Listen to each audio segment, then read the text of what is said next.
नमस्कार, बेधड़क खबर देख रहे हैं आप। मैं हूं आपके साथ शशांक और इस वक्त हम आजमगढ़ में हैं। पूरे देश में लोकसभा चुनाव का माहौल है, तो हमने सोचा कि जनता से ये जानते हैं कि यहाँ के क्षेत्र का क्या स्थिति है। तो इस वक्त हम आजमगढ़ में हैं और यहाँ पर देखिए अब तमाम लोग बैठे हुए हैं। राजनीतिक चर्चा चल रही है, वकील हैं, अधिवक्ता हैं और आम लोग हैं। पहले बातचीत करते हैं। चाचा जी, क्या नाम है आपका? सुरेंद्र कुमार राय। ये बताइए कि आजमगढ़ का राजनीतिक माहौल क्या है? राजनीतिक माहौल तो मिला जुला है। जैसे कहा जाता है कि आजमगढ़ सपा का गढ़ था और इस गढ़ को उपचुनाव में अखिलेश यादव के छोड़ने के बाद जब विधानसभा का चुनाव हुआ और उपचुनाव जब हुआ तो यहाँ भाजपा आ गई, तो क्या ये गढ़ अब खत्म हो रहा है? नहीं, लड़ाई इतनी आसान नहीं है भाजपा के लिए। क्योंकि पिछली बार भी धर्मेंद्र यादव ही थे। अब इसमें कई फैक्टर काम करते हैं ना डिसीजन में, जैसे इलेक्शन में किसी का जीतना हारना, कई फैक्टर होते हैं। कैंडिडेट अलग अलग खड़े हो गए तो भी वोटों का बढ़ जाना, ये सब सारी चीज़ें आती हैं ना। लेकिन ये है कि जो चीज़ कहा गया है कि सपा का गढ़ है, तो नो डाउट इसमें तो है, रहा ही है। और संघर्ष जो है अच्छा है यहाँ पर भाजपा से। हाँ, लड़ाई टफ होगी पिछली बार। निश्चित तौर। तो सर, आप तो वकील हैं, पूरा व्यवस्था कचहरी से चल रही है, ये बताइए क्या लग रहा है? तो बता तो रहा हूँ कि कंटेस्ट है, बहुत बढ़िया कंटेस्ट है। लड़ाई होगी इस बार पिछले से भी भयंकर है।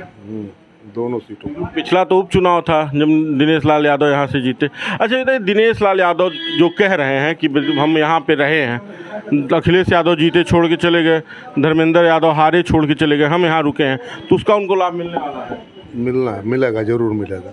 काम भी किया है उसने, काम भी किया। 1.5 साल में बहुत काम किया उसने। 1.5 साल में उन्होंने काम किया है। क्या काम ऐसे हैं जिनको दिनेश लाल यादव की वो जितने सड़कें थी सबसे गड़बड़ी, निधि का पैसा दे करके, पैसा ले आ करके सब सड़कों को बनवाया है वो। और जो काम जैसे रिंग रोड पैरवी करके ले आया आजमगढ़ के लिए, वो समझे आप कि नहीं?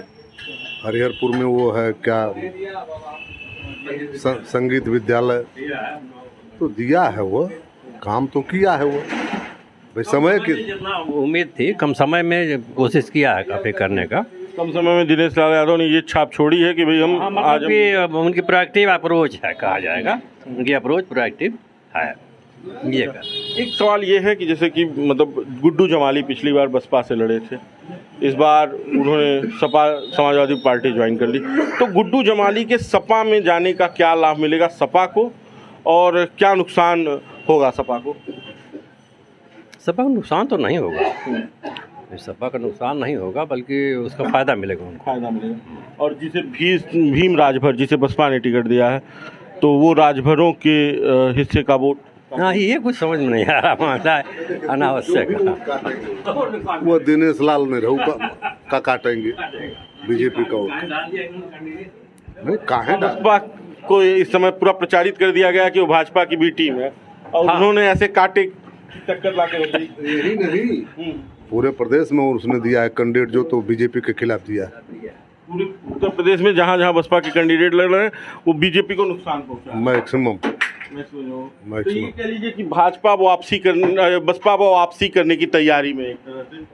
अब तो माने अब वापसी करे न करे वो अलग चीज़ है, लेकिन उसका जो है ये बहुत कम सीटों पे ऐसा है कि जहाँ सपा का नुकसान कर रहे हैं उसके कैंडिडेट, मैक्सिमम सीटों पर वो बीजेपी का ही नुकसान कर रहे हैं। भाजपा का नुकसान इस बार बसपा करने की तैयारी में लगी हुई है, नुकसान होगा। अच्छा, आजमगढ़ में क्या मुद्दा होगा इस बार वोटिंग का? आजमगढ़ का कोई जनरल मुद्दा साहब वही है जो सामान्य रूप से चल रहा है, बाकी कोई स्पेसिफिक तो नहीं है।